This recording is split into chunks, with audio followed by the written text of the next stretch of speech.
2. 0-литровый бензиновый двигатель Great Wall GW4C20A выпускается в Китае еще с 2017 года.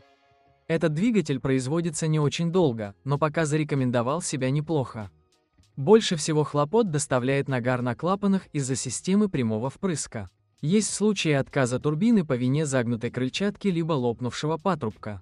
Также на форумах можно найти жалобы на бензонасос и сбои по системе зажигания. В остальном можно посетовать на периодические сбои по электрике или тече масла.